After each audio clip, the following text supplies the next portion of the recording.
د قرآن کریم د ترجمې یو سل او اووم درس العمران سورت او یو سل او پنځه پنځوسم آیات. اعوذ بالله من الشیطان الرجیم بسم الله الرحمن الرحیم. مخکې درسونو کې ذکر شو چې د احد په غزا کې د مسلمانانو تعداد 200 او د مشرکانو تعداد 3000 کسانو. نبی علیه السلام مجاهدین ځای په ځای کړل. 50 غشي ویشتونکي د غره په یو کنډو کې کېنول. ورته یې وویل که مجاهدین کامیاب شي هم تاسو به خپل ځای نه پرېږدئ او که ناکام شي هم تاسو به خپل ځای نه پرېږدئ. خو جنگ شروع شو. 650 مجاهدینو 3000 مشرکانو ته داسې شکست ورکړو چې هر څه ته پاتې شو او د جنگ د میدان نه وتښتېدل. مسلمانان د یو ځای پورې پسې لاړل،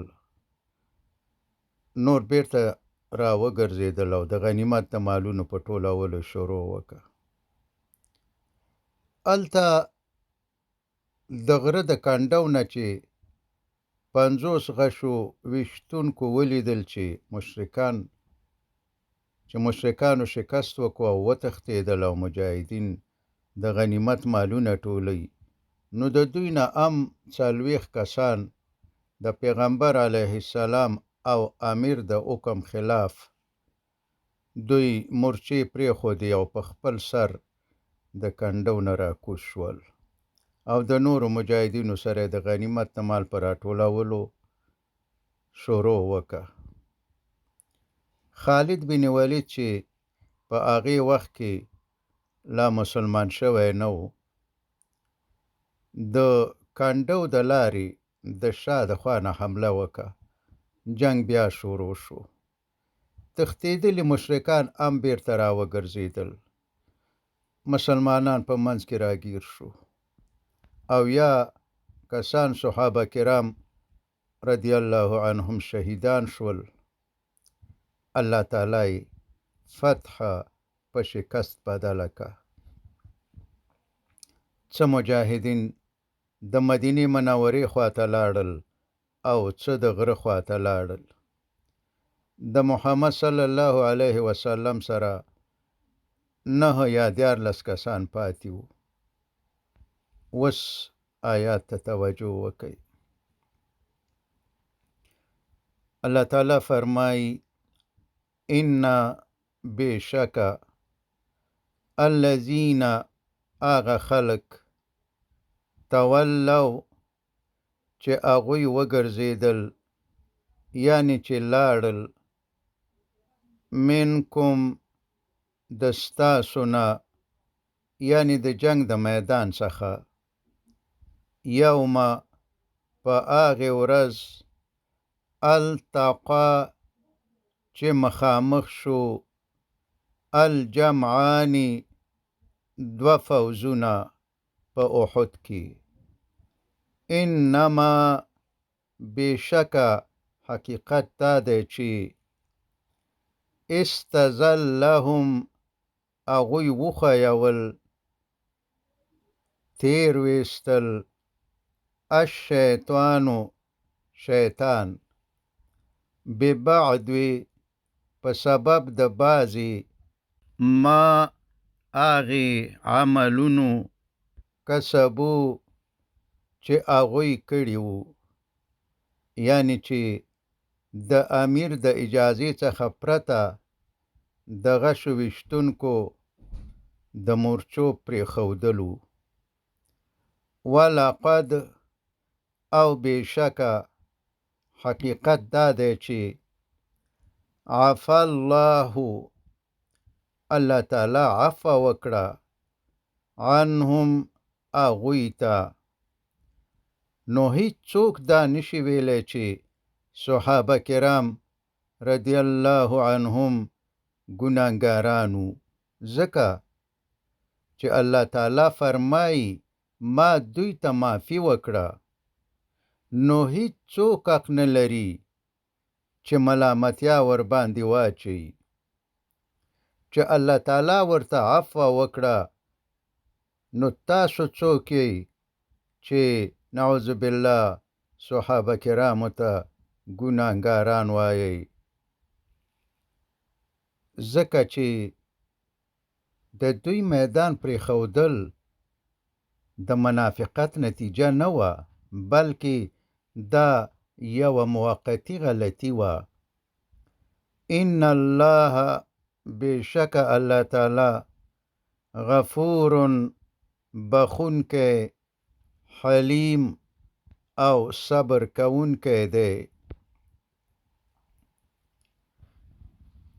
عبدالله بن ابی منافق او د هغه منافقین ملګري چې 300 کسانو د احد د لارې نه بیرته راوګرځېدل،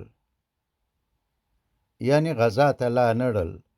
اول نه د مدینې منورې نه د محمد صلی الله علیه وسلم سره روان شو، خو په لار کې بیرته ترېنه راوګرځېدل 300 کسان منافقین. غزا یې پرېښوده، مدینې منورې ته بیرته لاړل. کله چې 80 تنه صحابه کرام رضی الله عنهم شهیدان شو، نو خپلو منافقینو ته به یې ویلې، یعنی عبدالله ابن ابی او نور منافقین، دوی به یو بل ته به یې ویلې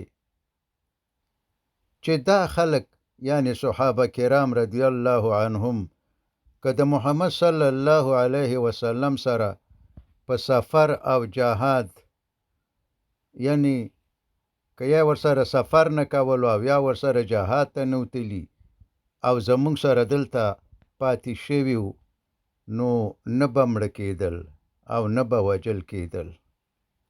نو الله تعالی فرمایي یا ایها الذین آمنوا، ای مؤمنانو، لا تکونو مکیږئ تاسو کالذین د هغو خلکو په شان، یعنی د هغو خلکو په شان خبرې مه کوئ کفرو چې کافران دي، وقالو او دوی وایي، یعنی کله چې 80 تنه صحابه کرام شهیدان شو، نو هغه خو مدینه منوره کې په هغې وخت کې خو یو ورور به مسلمان و او بل به ایمان نه و راوړی، هغه به کافر و، یا مثلا د تره زامن یا نور خپلو خپلوان.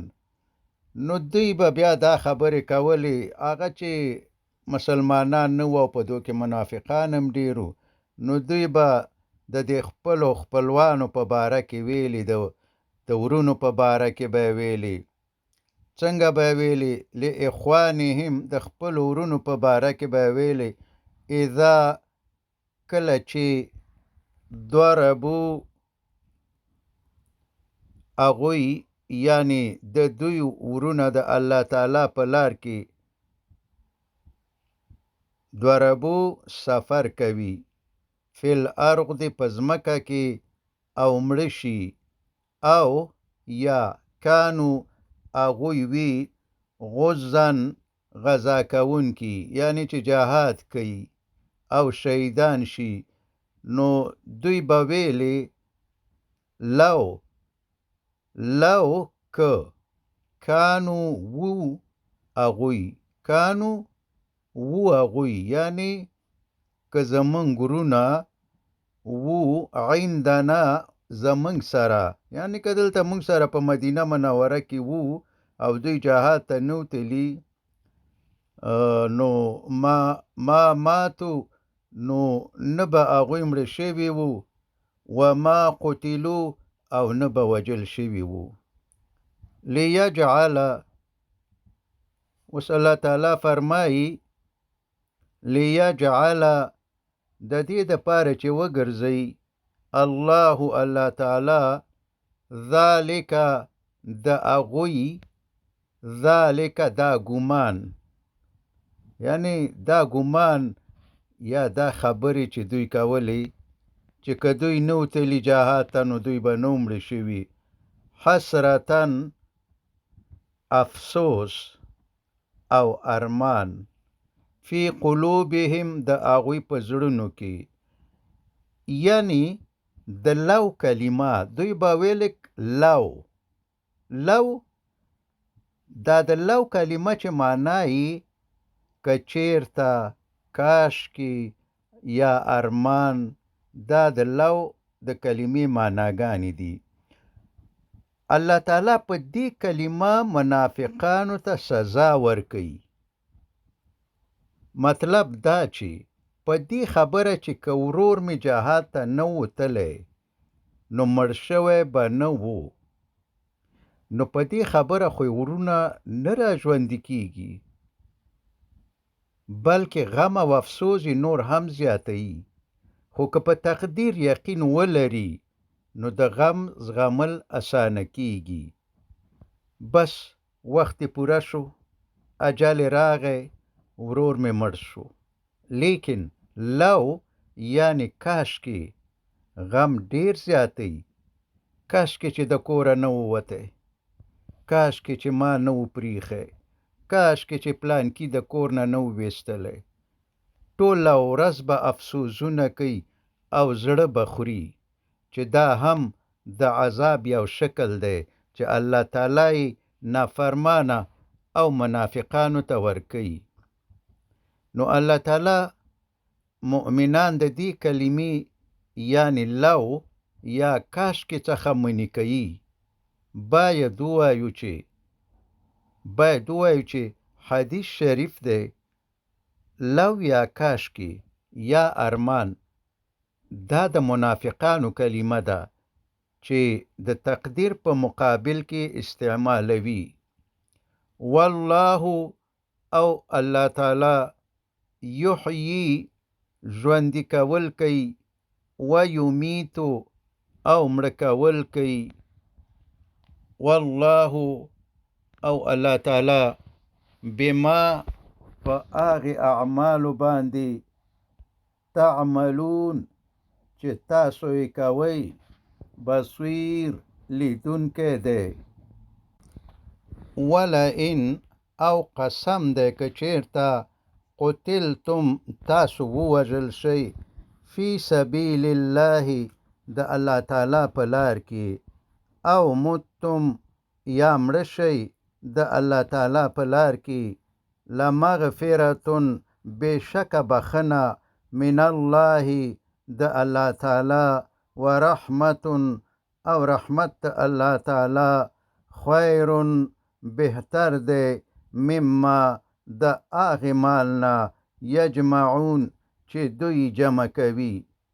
یعنی خبره داسې نه ده لکه چې منافقان وایي چې د الله تعالی په لار کې شهید شي یا مړ شي نو غرق او تباه شو، بلکې که د الله تعالی په لار کې یا شهیدان شئ او یا په خپل مرګ مړه شئ، الله تعالی به درته بخښنه وکړي، رحم به در باندې وکړي، د جنت همیشه پادشاهي، تل پاتې ځواني، همیشه بهار هوا او روغ صحت به درکړي.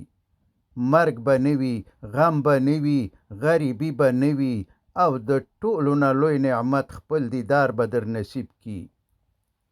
ولئن او قسم دی که چیرته متم تاسو مړه شئ، او یا قتلتم تاسو ووژل شئ، لإلی الله خامخا به الله تعالی ته تحشرون ورټولېږئ. یعنی که په خپل مرګ مړه شئ او یا ووژل شئ خو حتما به الله تعالی ته ورځئ. نه منافقان پاتې کېږي او نه مؤمنان. هر سړی په خپل معلوم وخت مړ کېږي، بیرته راژوندی کېږي او الله تعالی ته به ټول د قیامت په ورځ ورټولېږي. بله د تښتېدو لار نشته دی. وصلی الله تعالی علی خیر خلقه محمد و آله و اصحابه اجمعین.